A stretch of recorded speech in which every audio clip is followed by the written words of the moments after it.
चालेल ना? सकाळची न्यूज होती सकाळची.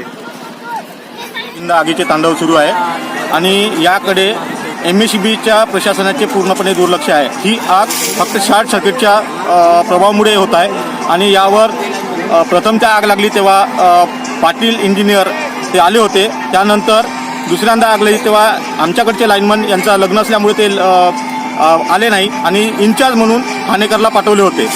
तरी पण MSEBचा इतका दुर्लक्ष नाही पाहिजे, कारण ही आग एवढी भयानक आहे की आमच्या गावातील लोकांचा जीव धोक्यात घालून ही आग लोकांना आगीपासून बचाव करण्यासाठी वेळेवर कोणते साधन नसल्यामुळे गावातील कॉन्ट्रॅक्टर एक संजय भाऊ मारकवार यांचे टँकर आग विझवण्याचा प्रयत्न करीत आहेत. तरी पण प्रशासनाने याच्याकडे गांभीर्याने लक्ष देऊन